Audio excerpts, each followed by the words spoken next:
Hello and welcome to the first of several editions of Pit Pass Live in 2022 from the Indianapolis Motor Speedway. I'm Nathan Brown, your Motorsports Insider with the Indianapolis Star, here to break down the opening day of Indy 500 practice here on Tuesday.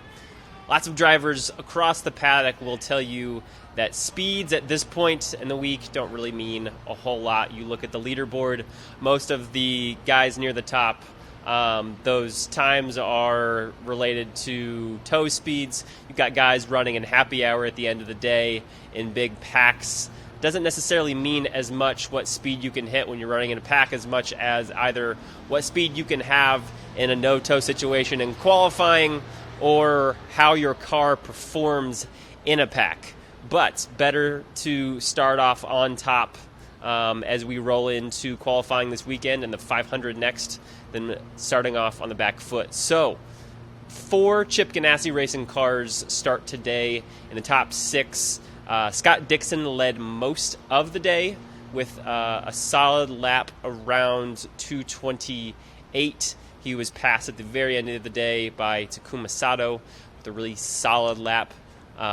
7 Hondas in the top 10. We started off this season with really strong performance from the Chevy camp, so it was great to see some Hondas up there near the top. Obviously, as Scott Dixon said in our post-practice press conference today, you're not going to see either Chevy or Honda or teams throwing out everything out of the bag on day one, but with Chevy winning each of the first 4 races, dominating a lot of the podiums through the early part of this year, will be very interesting to see how that battle between the 2 engine manufacturers here in IndyCar does pan out as we get into qualifying and eventually the race.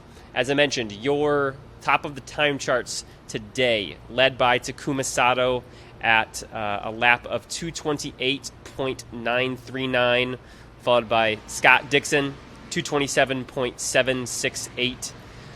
Third place, rookie Jimmy Johnson, 227.722, rounding out the top 5 with Marcus Ericsson, 227.094, and the fastest Chevy on the day, Rinus VeeKay, at 226.995.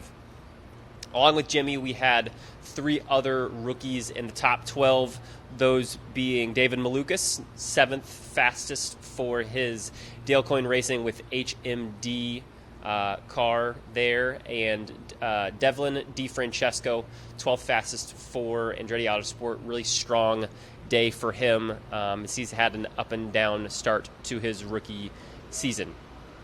Here now, we will go and talk to Helio Castroneves and Simon Pagenaud, old teammates from Team Penske who have now teamed up on Meyer Shank Racing. We got a chance to catch up with them earlier today and hear a little bit about their relationship, how they worked together in Team Penske, and how they brought that dynamic to a smaller but still very powerful team at Meyer Shank Racing. First of all, it's really fun because I have full trust in him, and I believe he has full trust in me as well. And we've never really done anything that would make you lose that trust.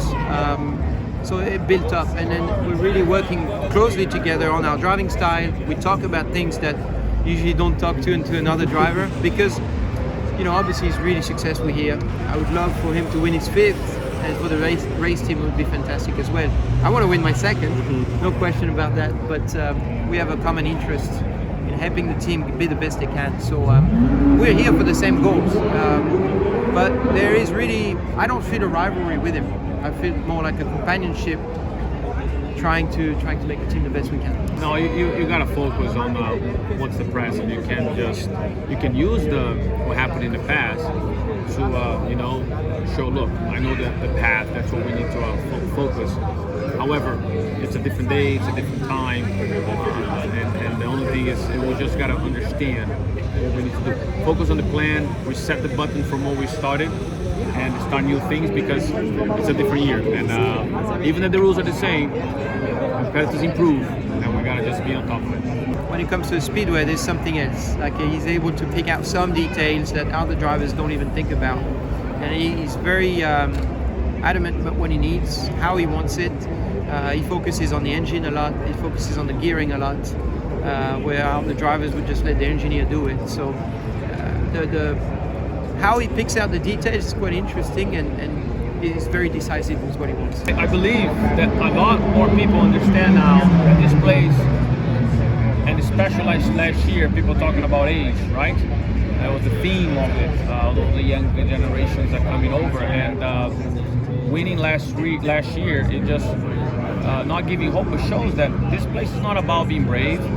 It's about having the experience and use it on the right time. You know, sometimes people say, "Nah, it's old or slow." Now maybe he knows to pick up the time on the right time. And I do feel today that as we're here, people look at those other guys more experienced, different than before. As we mentioned earlier, Takuma Sato and Scott Dixon topped the time charts for day one of practice for the Indianapolis 500.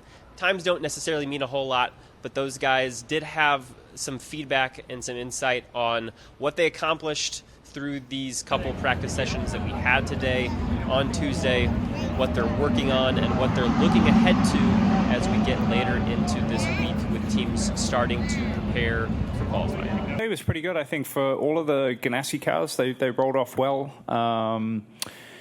Trying to get through the test list. The day was definitely fragmented a bit with how the schedule was, but beautiful weather, great to be out here, and happy with the car. I expected a lot of people to go fast at the end, but it looked like just Taco, and that's a big lap, man. So it's day one. It's day one. Scott was always on top of the day today, but no, we had just a big tow in the last slot. So I think, I guess, in evening, happy an hour, if you have a new tire, I guess anybody can do that if you have opportunity. But I'm pretty happy the day went. To be honest, in the morning wasn't as smooth as we wished. We had to go back to the garage and check up on lots of things because we were something we're not very happy with. But in the end, afternoon, it was pretty quickly turn around the good speed, and getting more comfortable. So at least 51 car, very happy, and it seems like 18 car is also very happy. So I think IndyCar Racing did a great preparation over the course of the winter. If you're an Indy 500 fan here in Central Indiana, I hope you got a chance to come out to the racetrack today. High 70s, just a little bit of a breeze, a really perfect middle of May day for these teams to get started on their Indy 500 programs. Tomorrow, probably not so much. I was talking to a couple reporters in the media center just a few minutes ago, and we were looking at the forecast for tomorrow. 50% chance or better for rain from 10 a.m. to 4 p.m. tomorrow. Practice is supposed to run for all 33 cars from noon to 6. So we will see how many cars get out there, if we even have any cars out there. If the practice schedule gets changed up at all to allow for a little bit of running. Days like Wednesday, a lot like this opening day, teams are still just running through their checklists, seeing how their car is running in traffic, working on their cars in race trim. Not as much to do with qualifying. You may see some teams start to ramp up for qualifying setups late in Thursday, but a lot of that will probably be held off until we get to Friday, get the boost going, and have these cars running like how they actually will be on Saturday and Sunday. So if we lose tomorrow to a washout, not the end of the world, but as we've seen practice for this race scaled back, I'm sure these teams want as much as they can possibly get. So keep an eye on those radars, and we'll see how much running we can get tomorrow. Whatever we see on track, you will find all the news and breakdown not only on IndyStar.com, but on this feed for Pit Pass Live again tomorrow evening.